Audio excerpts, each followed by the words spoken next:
Yeah, I was born a misfit. Grew up 10 miles from the town of Ipswich. Wanted to make it big, I wished it to. When do you know a record is completely done? I don't. If it's up to me, I keep tweaking it.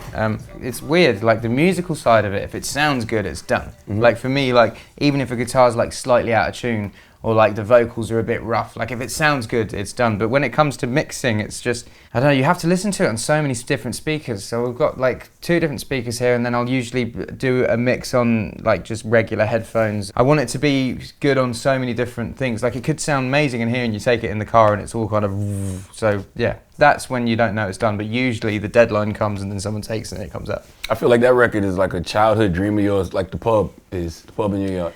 I had 2 songs I always wanted to do with Eminem. I was like, if I ever get to work with Eminem, there's 2 songs I want to do. And it's one's like an introspective storytelling one, and one is something that kind of is more of a nod towards some of the cheekier songs on the Marshall Mathers LP or like the Eminem show. And I was like, when I work with him, because in my mind I was like, it's always going to happen. I've just got to wait. I'll do those 2 songs, and one led to the other. So I did the River song with him for the Revival record, and then through that got to know him.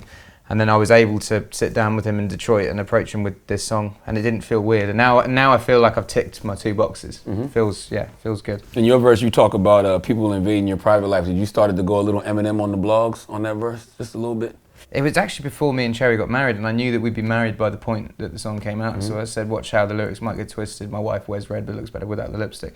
And I was like, because someone's going to hear that and be like, oh, they're married. And I didn't know how that would be construed, but obviously it's already come out. The other thing I think is funny is I mentioned Ipswich in it, which is a town near here, which is like, Eminem would never ever know where Ipswich is. So to be able to have a song with Eminem and 50 Cent, and the first line is... Yeah, I was born a misfit. Grew up 10 miles from the town of Ipswich.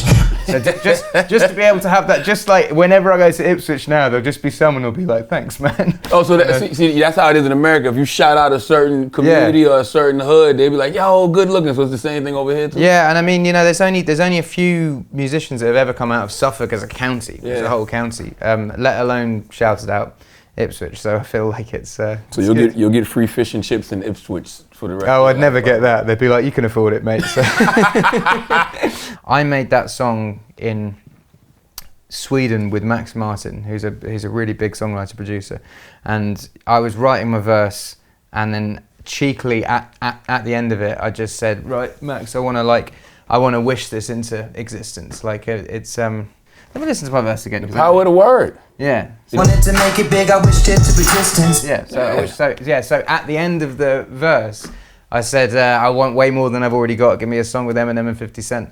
And I said to Max, I was like, I'm going to London tomorrow to go and guest with Eminem. So I'll ask him about the tune then and see if he can get 50 Cent on it. And I walked in Eminem's dressing room, and it's him and 50 Cent in there, and I was like, This has to be meant to be. I think they were quite weird about it, because I was like, do you believe in fate? And they probably thought you was just trying to make conversation. Yeah, you know. I did walk in and I was like, look, I'm a great believer of things are meant to be the way they're meant to be, because that, like, you can't get to my stage in my career and think that it's all down to some, like, just hard work or just this. Like, there's definitely things that I was in the right place at the right time and this and that. So it was actually quite a cool meeting, because I played him the song and I thought we'd record it then, but he was just like, leave it with me, because he writes and writes and writes and writes and goes over.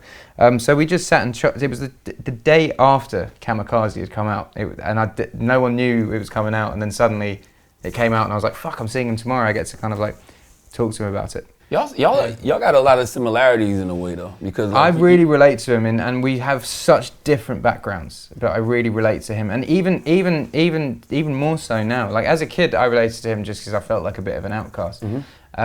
But even now, like the way that we've both stuck in our hometowns, and we both live here. We both got to a level where you're so famous you cannot go outside, and so you have to kind of live in your little compound. And having a conversation with him about it and how he tours now, and it's like I'm kind of looking at the way he does things, being like, that's how I should do it when I'm like, because he's got kids and stuff, and he's a very, very good father, and he's there the whole time. And my greatest fear is not raising my kids, because I'm constantly on tour. So what he does is he makes an album, and then he goes out and does like a month of touring, and then he comes back home, and then that's it. And I can talk to him on a level, and he can understand where I'm coming from, and I can understand where he's coming from. But yeah, that's how I meant it on the same way you just described it. The fact that both of y'all still are in y'all hometowns. Yeah. And it's like a level of self-isolation. Yeah. You know what I mean? Cherry's trying to get me away from it. She's scared that like the pub and the cinema and like I've like made it that my friends just can come here now rather than me going out. So Cherry's always trying to get me to go out more and more. But it just Or just take her out one time and let her get mobbed, and then she'll be like, you know what? No, she's seen it, and she obviously doesn't like it, but she's like, it's not healthy to do this. So how do you stay in tune with what's going on? Because like your music does not sound like you're isolated. I listen to your show.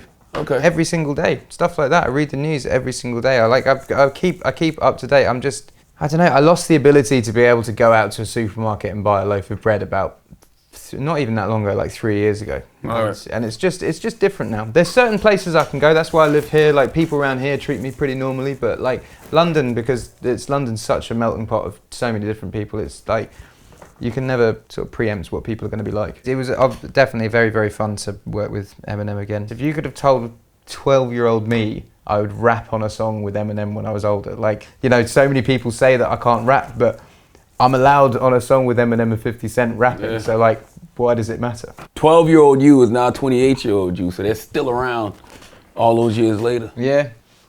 I've played it to people of my generation who, like Shady Records was just us when we were like 14. We were just obsessed with it. So playing that to like my best friends now are all excited about it, but there'll be people from your generation that are excited about it, and there are people from a completely different generation who maybe they're not really that aware of it, but maybe they've heard Shape of You and like Shape of You that will listen to this project. It has a different impact on somebody that's at my age though, because I'm thinking, damn, 50 and M are such an underrated combination, because you start thinking about like Patiently Waiting, and you know what I mean, all those songs that they've done together, and you're like, okay, I like hearing that. That was why I really, really wanted to get the two of them. Yeah. Like I could have just done that with them, but it was like, I mean, the hook that I wrote is so 50 Cent. It's like, "Knock down the call of the day." It just had to be that. The only thing that song's missing is Dr. Dre drums, but I know. I I just think it's weird to go with someone with a complete track and just be like, please just put your name to it. Yeah. I think if Dr. Dre does end up watching this, which who knows if he will, but like he is someone I would love to work with, and I wouldn't feel comfortable being like, here's a song, put your name to it. I'd want to go in and create a song.